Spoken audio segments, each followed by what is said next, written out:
song so much, the Waymaker, Promise Keeper, the light in the darkness. We serve a God that we can trust. And I'm just convinced that we need to keep pushing in, pressing into God. This morning I was here early praying like I do most Sunday mornings, and there are moments where you're thinking about the things in the church and things in people's lives, and it can feel overwhelming that you just like praying for that breakthrough. It just hit me at a spot while I was praying that there needs to be a bit of a fighter spirit inside of us. Ainsley and I were going through the mall. I wasn't even going to say this today, but yesterday we were going through the mall, and we're opening the door, and a lady just cuts right in front of her. And Ainsley's like, she right away said, "Excuse me." She responded right away, and the lady just ignored her. She said, "Excuse me." And the lady just kept walking, and Ainsley said, "It's so funny. Here in Canada, we don't say anything because that's our Canadian culture. But this lady is doing something incredibly rude, and I'm the person who people are looking at because I'm saying something." And I thought it's true. That we in Canada sometimes have such a passive, it's just the way it is, just this laid-back mentality. But friends, when it comes to spiritual things, don't be Canadian, all right? Don't be Canadian. Let there be a bit of a fighter spirit inside of you. Get a little bit of my wife's Dutch, whatever it takes, just get that fighter spirit and say, "Enemy, I'm not allowing you to ruin my family. I'm not allowing you to ruin my friends. I'm not allowing you to ruin this situation at work. I'm not allowing you to rule my neighborhood. I'm not allowing you to move in my city. I'm not allowing you anymore. I'm a man or a woman of God with the authority of God, and I'm just going to have a bit of a fighter spirit in 2020. So please, friends, lose the Canadian spirit when it comes to prayer and going after the enemy, and grab hold of something feisty, okay? And we'll believe God for some incredible things. Okay, now to my message. Here we go. I don't know about you, but there's been times in my life where I've been in churches of a different denomination. I remember doing some studies when I was working on my master's. I remember having to go to a Catholic service and just watching worship there, and been in some other denominational types of service. And it's interesting when you go into a different type of service how different worship can be. And maybe you're from a different background than a Pentecostal one, and there's times you come in here and you're like, this place can be kind of weird. I remember when I was in Bible college, I think it was my first year, we had traveled down to Buffalo, and I was going to be preaching in this little church in Buffalo. And so I was sitting on the platform and waiting and kind of like here at church at CPC, people don't come on time. They come later in the service, but it was extreme. Like an hour later, people are coming for service, and worship's going on, and I'm kind of just observing everything. And as the worship's going, like they're bouncing from song to song. I don't think they have a song list. They're calling things out from the seats, and then things start to get intense, and things start to just get revved up a little bit. And I start to watch people doing a little bit of dancing in the aisle, and way better than me. And this one guy is standing in the aisle, and he just starts jumping like this, and then he starts doing this. I called him Jackknife Joe. He's just jumping up and down, and he's just like, he's got his eyes closed, and he's just jumping all over. And there are people like around the altar, and I'm thinking to myself, he's going to destroy one of these people. We're going to have to move into a healing service in a couple moments. And I'm watching him, and he's getting more intense, jumping higher and higher, and arms going and legs going. It's just getting super intense. And I'm just caught by this. And then one of the guys, and I don't think he was a staff member, I think he was just one of the leaders, he sat beside me on stage, and he starts to do this. And I'm okay. Everything's fine. But the more he gets going, his head is going back and forth, back and forth. And now I'm not distracted by his body motion. I'm now watching him because I'm concerned his head's going to pop off. I mean, he is just going back and forth, back and forth, back and forth, back and forth, and his head's going so fast. I'm thinking this thing's going to go down the aisle, and how am I going to deal with that? I'm a first-year Bible college student. This is ridiculous. All kinds of weird things taking place in this worship service, and by the end, I had all kinds of opinions of the service, but I thought to myself, man, these people are caught up in emotionalism. They truly don't know how to worship. That was my perspective. Pretty arrogant, pretty rude of me probably, but I thought they just don't know how to worship. They're caught up in emotionalism. Because in my perspective, in my background, that's not how you worship. And maybe you come to this church and you've come from a different denominational background or a different type of church service, or maybe you have no church background, and there are times when you come to worship and you're just not used to what's going on. Maybe you came from a conservative background, and you think, man, worship is something where you stand there and maybe you sing, but maybe you just stand there. This is what you're used to. I heard somebody when I first came here, they said that the auditorium should be a reverent place. It should be a quiet and somber place. And I thought, I think I said this to the person. I was like, I thought the church was supposed to be a place of life, not a funeral home. And that got some reaction. Anyways, there's times where we think this is super conservative. And then maybe some of you came from a church background where it's just a little bit conservative, but you're able to engage a little bit. Raise your hands. And maybe some of you you came from a very liturgical thing where everybody did the same thing at the right time. When I went to that Catholic service, I didn't know when I was supposed to kneel. Everybody knew the lines. It's like they got the script ahead of time. They said things at the right time, and they bowed at the right time, and they crossed themselves at the right time. I mean, it was liturgical. Maybe that's where you've come from. And maybe some of you are like me. You've come from a Pentecostal background, and what takes place here on Sunday morning is what you're used to, a little bit more vibrant, a little bit of shouting out, a little bit of people speaking another language. And then there's people who come from the super charismatic background where you jump like Jackknife Joe, and you shake, and you raise your hands. And I've been in services with people who've had flags, and I've been having to back off because I thought they were going to kill me. I mean, maybe that's the environment you came from. The question is this, is there a type of worship that grabs God's attention? Because so many times we get caught up in the form, and I got to be honest, as a pastor, there are times I'm even caught up in the form thinking, this is how we should do it. But I start to think, is there a type of worship that grabs God's attention? Grabs his attention. So I want to talk to you about that this morning, about a type of worship that grabs God's attention. And I've called this message Essential Oil in honor of Jessica Blackmore, who's totally into essential oils, and because it's part of the scripture. So here we go. While Jesus was in Bethany, this is found in Matthew chapter 26, and if you want to just flip there, Matthew chapter 26, it says this, verse 6. While Jesus was in Bethany in the home of Simon the leper, a woman came to him with an alabaster jar of very expensive perfume, which she poured out on his head as he was reclining at the table. When the disciples saw this, they were indignant. Why this waste, they asked. This perfume could have been sold at a high price and the money given to the poor. Aware of this, Jesus said to them, why are you bothering this woman? She has done a beautiful thing to me. The poor you will always have with you, but you will not always have me. When she poured this perfume on my body, she did it to prepare me for burial. Truly, I tell you, wherever this gospel is preached throughout the whole world, what she has done will also be told in memory of her. An interesting story, a little gathering of some of Jesus' friends.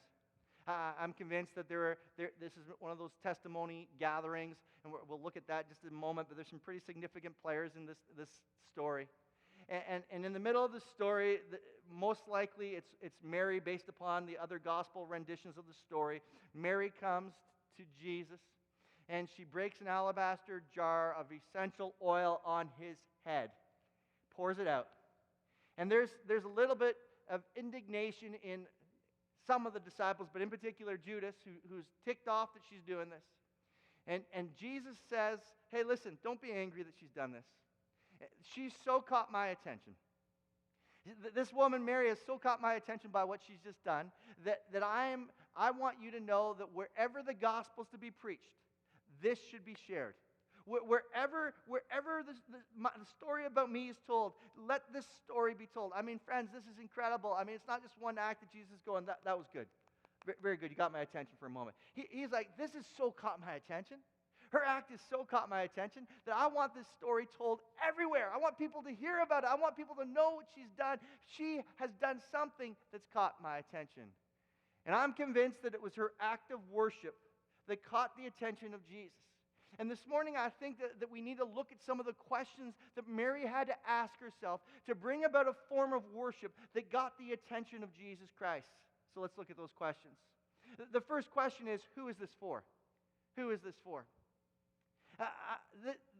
In those days, when an individual would come to a house, the owner of the house, who was the host of the party, would gather a bowl of water and place it at a location where there would be a few drops of oil in that water. The individual would enter the house, take off their sandals, they would place their feet in the water, they would be washed, and the odor of the oil mixed with the water would cover the smell of the feet. The truth is that the oil wasn't just for them. The oil in the water wasn't just for the individual. It was for everybody in the house. Because if this hadn't been done, everybody would come into the house, and the smell of the sweaty leather sandals on their feet would create an odor through the entire room. And so no host wanted to have supper with his friends with this stink in the place. So he offered oil, and it benefited everybody in the room. But when a special guest came, when a VIP came, rather than just put oil on the guest's feet, they would actually take oil and put it on the guest's head. It would be an extra scent of aroma. It would add a little bit more, and when that guest would walk by people, individuals would smell the aroma that came from this individual. It wasn't just a masking aroma. It was a scent that would come from their life that everybody knew this person was distinguished from everybody else in the room. And Mary comes to this gathering, and she sees Jesus. And she knows that the water's been provided for Jesus, and that his feet will be covered. But Mary knows that this Jesus deserves something special. She recognizes that Jesus is unlike everybody else in the room, that he's the VIP, and he shouldn't just get a little bit of water to cover the scent of his feet so that everybody else benefits, but she wanted to do something for him. She wanted to do something that says this person is distinguishable. She wanted to do something that highlighted that he was special compared to everybody else. And the Bible tells us that she breaks the alabaster jar, and she pours not just a few drops, but she pours the entirety of the oil over Jesus' head, because it's for him. It's for him. It's to say this person is distinguished. It's so interesting in this passage that there is this comparative element that we sometimes miss. We see this Mary who's like, this is for Jesus. I'm doing something for Jesus. I'm giving to Jesus because he's the VIP in my life. He's the most important person. He deserves more than just what benefits us. We need to give him something to let him be distinguished. And then you have Judas in the story, who's standing back in the corner with his arms crossed going, why in the world is this being done? What a waste of money. We could have sold that jar of oil. We could have got all kinds of money and fed the poor. And he knows that if they sold the jar of oil, the alabaster jar of oil, that the money's not all going to the poor, because in his mind, he will always skim a portion of the money off the sales. Judas is wanting to make a decision for him, and Mary is wanting to make a decision for Jesus. It's the contrast of what takes place in a worship time, is that there are people who it's about them. They have a Judas mentality. This is about me. Worship's about me. What do I get out of it? I read this story this week of a pastor who was greeting people at the door, and an individual was coming up the aisle, and he could see, the pastor could see this person in the distance, and they had this grumpy look on their face. And by the time they got to the pastor went to shake the parishioner's hand, and the parishioner wouldn't shake his hand, and he says, I want you to know, and he started to complain. And he says, I want you to know that I didn't like the choice of songs this morning. It's never happened to me. I want you to know I didn't like the choice of songs this morning. And the pastor looked at him and probably said something that I would say. He said, that's okay. The songs weren't for you. They were for Jesus. You see, the Judas mentality says, this is about me, this is what I like, this is what I want, this is what I get out of it. But true worship that actually gets the heart of Jesus is never about me, it's about him. It's not what I get out of it. Friends, please listen. When you come into a place of worship, if you can't worship God based upon a certain song, a certain style, a certain thing, then friends, it's about you and not him. It's about you and I know this is pushing some buttons. I know. But Judas says, we should have sold this because I could have got something out of it. And Mary says, no, it's not about me. It's not about what I get. It's about him. I just want to pour a little bit. I just want to pour all upon him. I want to give everything I have. I want to give everything I have to Jesus. I love the story of David, where I think it's in 2 Samuel chapter 6, and the ark is being brought back into Jerusalem. And the Bible tells us that as the presence of God is coming into the city for the first time, this box that represents God's presence, that David is so overwhelmed that he starts to take off his outer robe, and he's left just in his under robe. And he begins to dance in this crazy way. I'm not even going to try, but he begins to dance before God, and he is just giving all his energy, and he's just spinning and jumping and hooting and shouting and singing and just giving God praise. And there in the windows, up in the distance, who's not engaged in the worship time, who's not participating is Michelle, and she's kind of looking out the window. And she is upset. And when David gets home that night, Michelle confronts him and she says, David, don't you know how vulgar you looked? You were dancing in front of all the women. Don't you know what you look like? You're the king. You need to preserve yourself. You need to make sure you have dignity. You need to make sure that you look after your reputation and your character. Because for her, the time of worship should really be focused upon David, making sure he only goes as far as that he's comfortable. But David says, listen, don't you know that I will bless the Lord, I will celebrate, I will become even more undignified in my own eyes, because it's not about me, it's about him. It's about him. Friends, I've got to lay this down. If you want to grab the attention of Jesus in the middle of times of worship, whether it's a Sunday or at home or wherever you are, you want to grab the attention of Jesus, you can't make it about you. You've got to make it about him. You can't be looking for your benefit.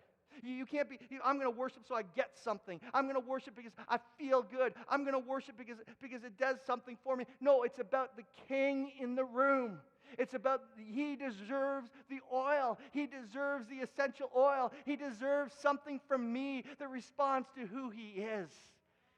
And that moment that she pours out the oil, she's saying, this is about you, Jesus. The second question she has to answer isn't just, who is this for? But secondly, what should I give? I know I got the wrong number up there, but just ignore that.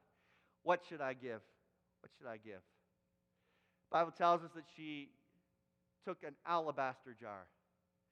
This was filled with an oil that was made from nard.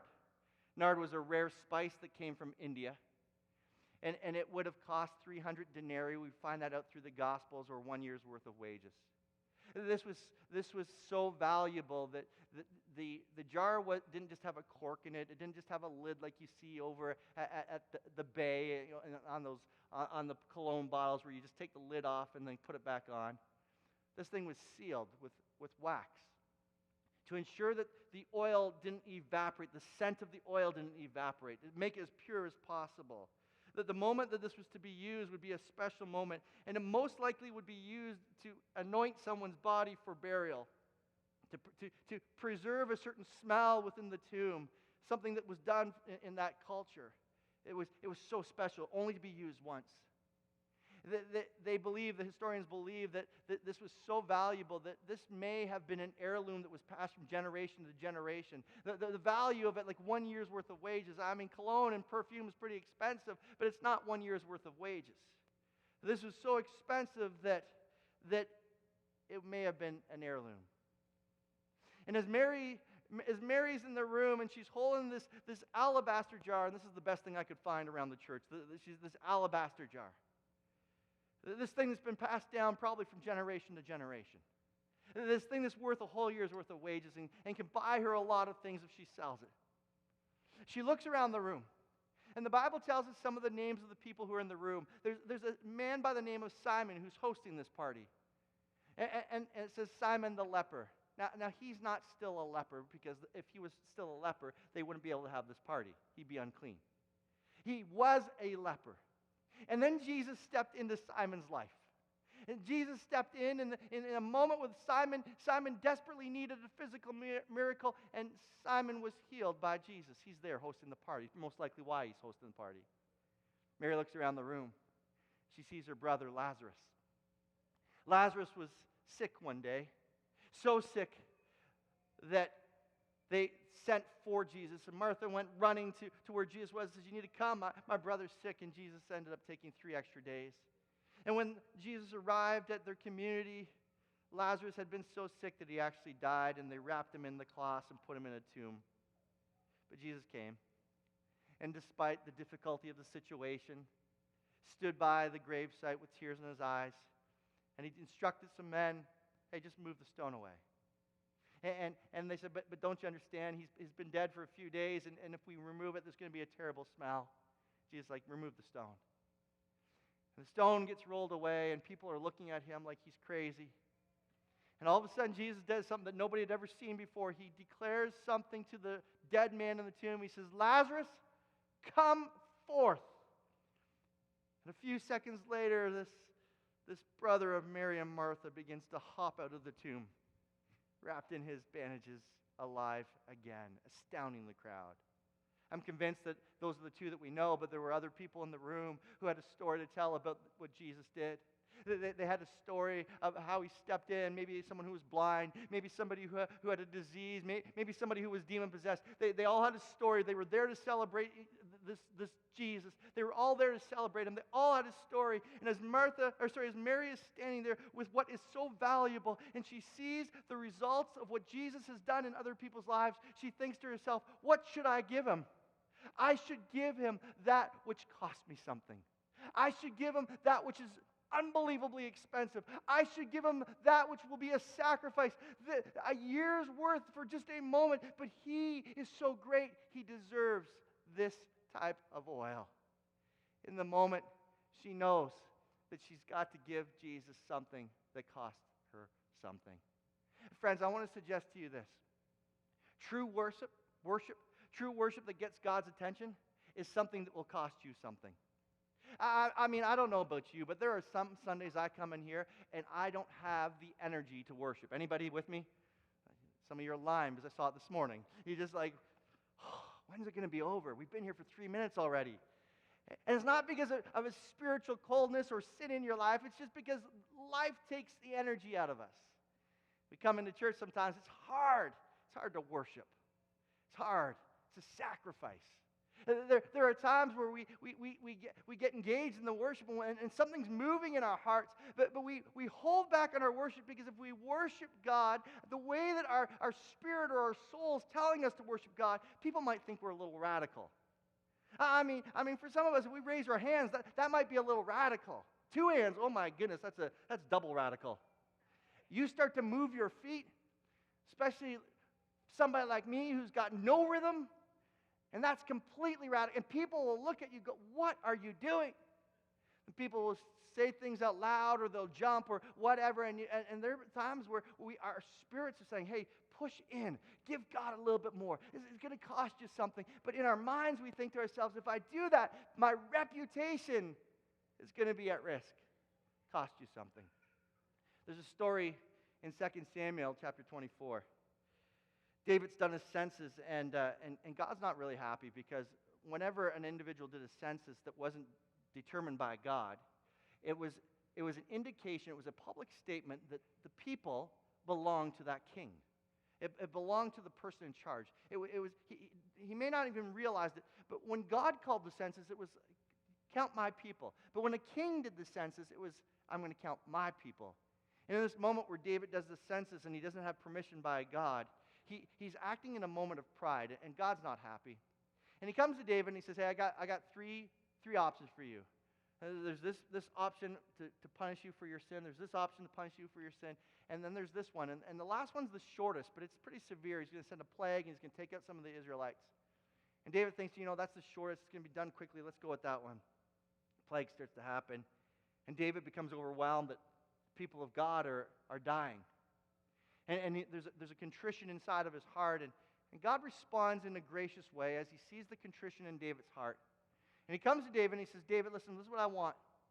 I will deal with this plague. I will shorten it. I'll actually end it. If you will build an altar at the threshing floor of Arana.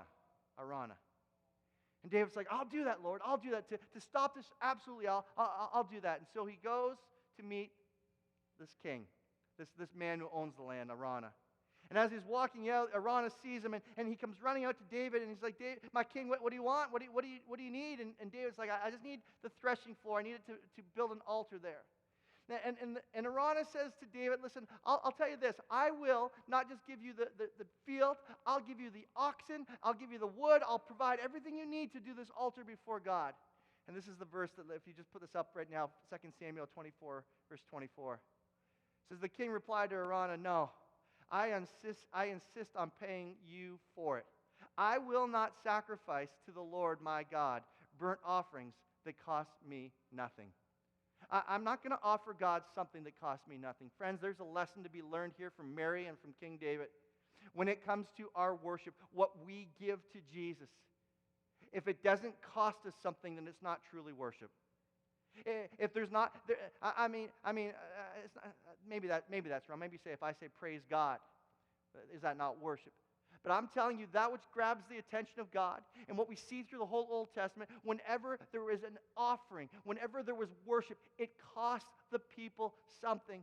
And when you come before God in times of worship, it doesn't matter whether or not you jump high, you raise your hand, or you stand there, but there should be something in your life that pushes you beyond what you're comfortable with, what pushes you beyond you. It should cost you something so that you give something precious to Jesus.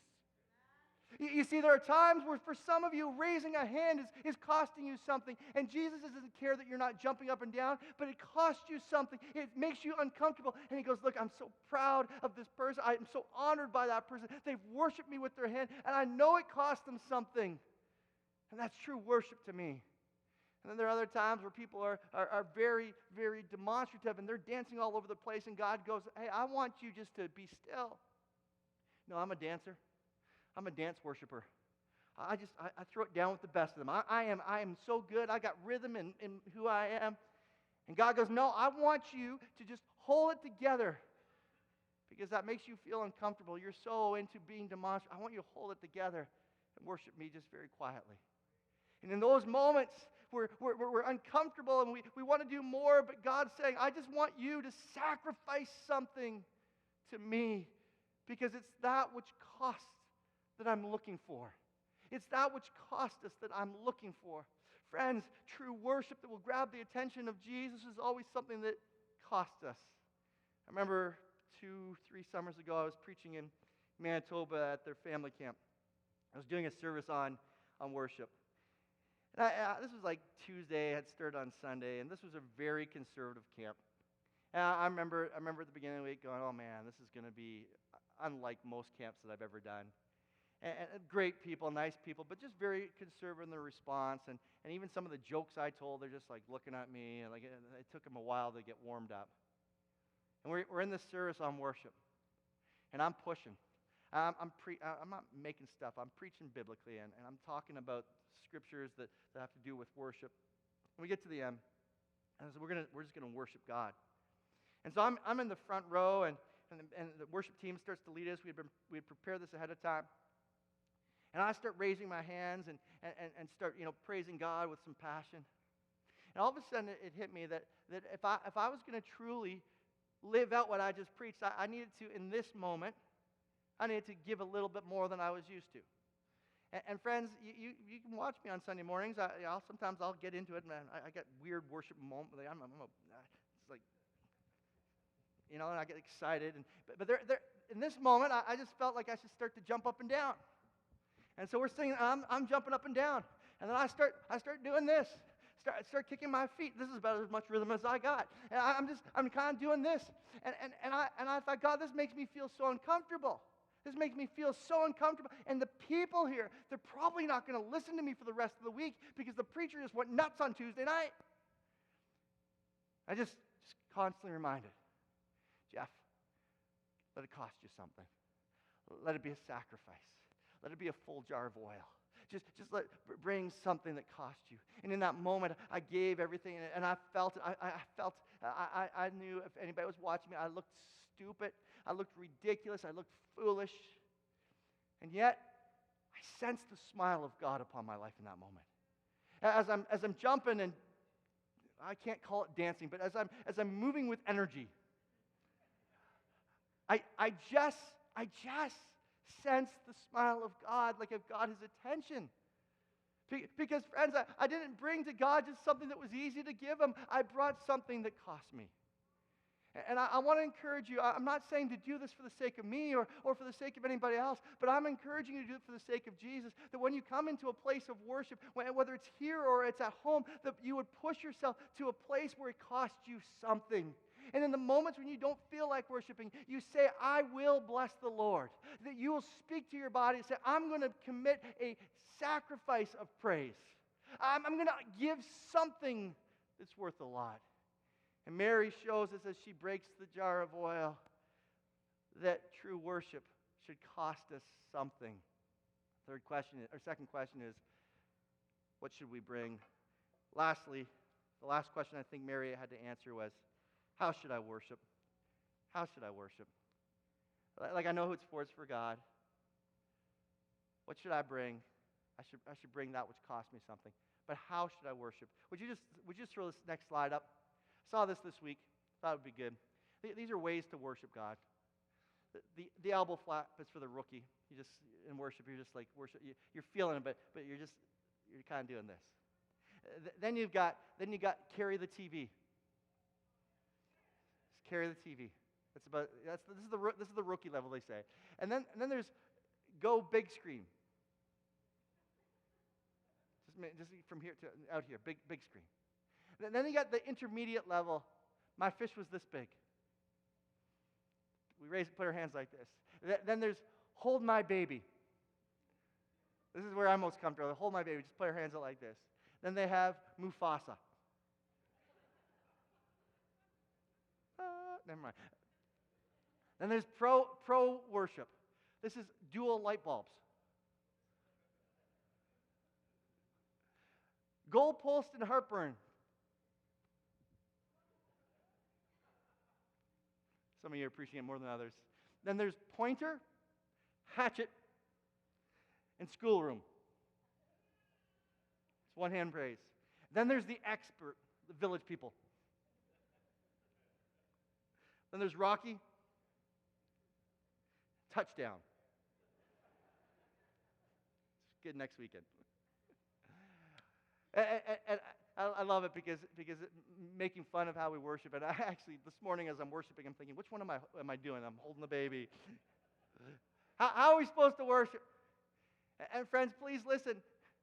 I'm not saying, hey, you need to move from level 1 to level 4, because this is just ridiculous. But how should you worship? So let's go to this passage. This woman, Mary, has this expensive oil that she wants to give to Jesus because she wants to distinguish him from everybody else. The problem is that the jar, unlike this one, is sealed. And the only way for her to get the oil out is to break it. I was going to do a sermon illustration and break this, but I thought I'd have glass everywhere. But she takes this and she smashes the long neck and breaks it open. And it's two things that are important. First of all, that it's broken. Number 2 is that she can't seal it again. The moment that she breaks it, she knows it has to be used in this moment. She's not taking the lid off, just giving Jesus a little bit. She's breaking it, saying, I'm giving you my all, Jesus. And I think that the moment she does this, she's telling us about how we should worship God. That there needs to be a brokenness in our life, and if the oil is going to get to him. This is so profound in my mind, at least. Maybe I'm the only one who received something this morning. But I think that Mary is showing us that there has to be a moment of brokenness in order for oil to truly get to Jesus. You see, there's this passage in Psalm 51, verse 7 that says, the sacrifices of God are a broken spirit, a broken and contrite heart.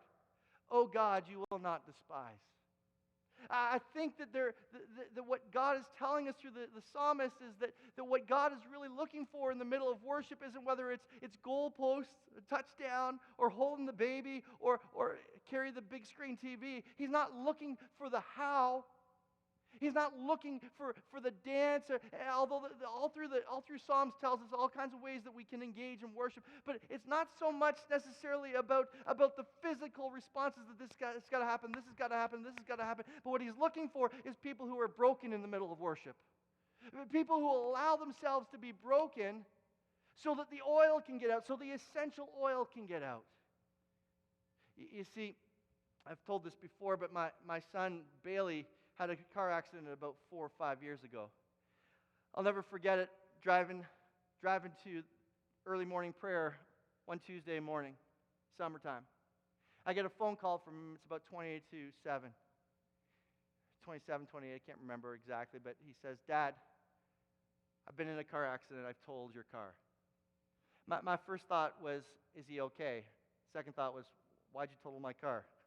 I said, "Don't worry about it." And he said, "Dad, I'm okay. Just could you come?" So borrowed a car from a staff member and made my way out to the location out by Parkdale, side of the road.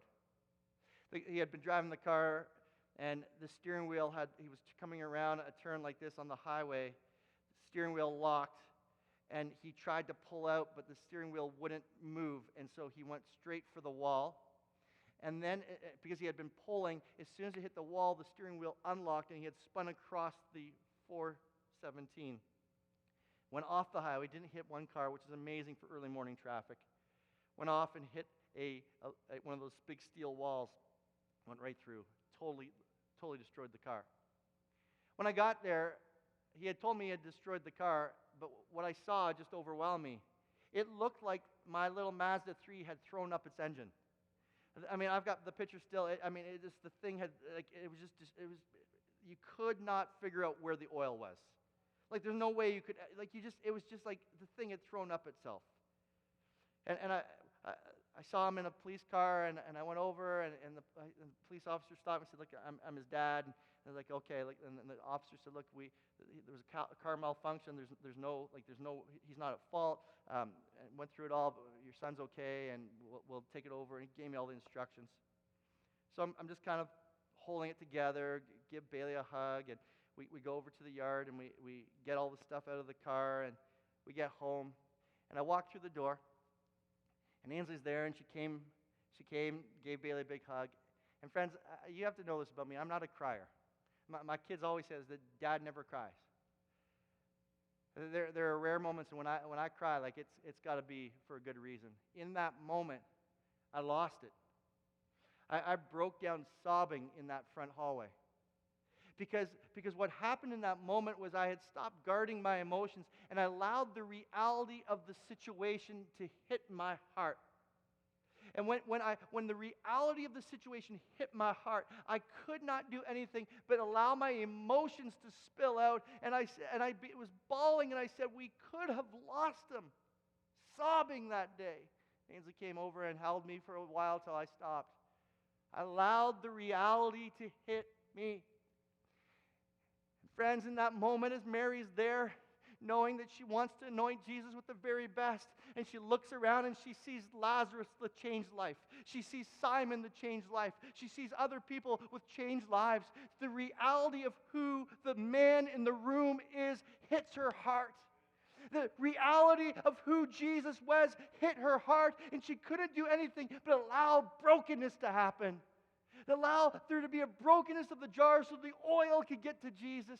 And I want to tell you that when there's true worship in church, it's not about how we sing. It's not about how we raise our hands. It's not about what we do with our feet. It doesn't matter whether the worship's good or bad, whether the sound's good or bad. It's when people have come to be hit by the reality of who God is, and they can't help but allow something inside get out.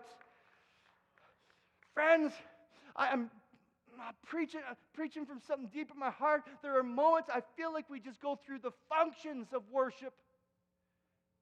There are moments where I feel like we just got used to it. We know which songs move us, what songs captivate us. We like the way that one sounds. We like the way the words of that one. But friends, when we walk into the place, the idea that Jesus is here, the one who died on the cross for my sins, the one who gives me life, the one who's with me every step of the way, the one who walks through the valley of the shadow of death, the one who walks with me when I'm in a plane or on a mountaintop, the one who brings me life, the one who brings me refreshment, the one who restores my soul. When he's in the room, I'm broken because I'm overwhelmed with who he is, and then something pours out of me. How should you worship with brokenness? And every time you come into this place, it shouldn't be about what's on the screen. It shouldn't be about this person or whoever it is. It should be about the person that we've come to worship. That Jesus is in the house, and who he is breaks who we are. We come to a place where his reality hits our reality, and we go, God, I'm nothing. I'm absolutely nothing. And brokenness happens, and then oil starts to pour out, and a fragrance of praise, and a fragrance of worship. A fragrance fills the place because people are broken. True worship has nothing to do with the songs we sing, has nothing to do with who's on the stage, has nothing to do with any of the externals. It has to do with what's inside of you. It has to do with whether or not you've allowed the reality of who he is to break you. And friends, I gotta be honest, there are times, I'm not preaching just at you, I'm preaching at me, there are times where I just come in and go through the motions. There are moments where I'm realizing his grace is overwhelming. I'm realizing that his love is undeserving, that what he gives me in the midst of my brokenness is so overwhelming. And there are moments where I realize who he is that I say I serve, and I think about who I am, and his reality hits me, and there's a brokenness that allows the oil to pour out. That's how I should worship. Pastor Steve, would you come back? Who's this for? It's for God. It's for the King. What should I bring? I should bring something that costs me something. I want to grab God's attention? I should bring worship that costs me something. How should I worship? I should worship in a way that reflects a brokenness. The reality of who he is has hit who I am. And in that moment, there should be an oil that pours out of us that can never be put back in. It just starts to pour. I read this story this week about a man by the name of Thomas Beecher. One day his brother was away preaching away from his church, this famous church called Plymouth Church in Brooklyn. His brother's name was Harry Ward Beecher, famous preacher. And Thomas was filling in for him, and so he was standing there, and that Sunday, as this growing church normally would experience, there was all kinds of people who would come to hear the famous preacher preach. And as Thomas got up to preach, people began to realize it wasn't going to be his brother, the famous one, preaching. And they slowly started to slip out of their pews and made their way for the door. And all of a sudden, he raised his hand and says, "Can I just have everybody's attention?" He says, if you came here today to worship my brother, then please leave. But if you've come here to worship the King, if you've come here to worship God, then I'm asking that you take a seat. And all of a sudden, it tweaked in the minds of people that they had been coming to hear a man, but why they should be coming to church was for God. And every individual returned to their seat and sat and listened to the Word of God as they brought their attention to him. You want to get the attention of God in your worship? Forget about everybody else in the room. And start to focus on who he is. Focus on the fact that it's the King. Don't worry about the worship team. Don't worry about the people beside you. Don't worry about me. Don't worry about anything else. And it's not just here, friends. It's on Monday, Tuesday, Wednesday, Thursday, Friday, Saturday, wherever you are. When you come to a place where it's about him, you can't help but allow the essential oil to flow out of your life and give him the praise that he deserves. We're going to ask you to stand. I've asked Pastor Steve to lead us for a few moments as we conclude this service in worship. I'm going to slip down to the front row just for a few moments, and I'm not asking for you to do anything for me. But Jesus is in the room, and I'm asking that you would remember who it's for, that you would bring a sacrifice, and that there would be a brokenness of his reality hitting you, and that oil would fill this room. The praises of God's people would fill this room in a way that he would say, wherever the story's told, let this person be remembered. Pastor Steve, would you lead us?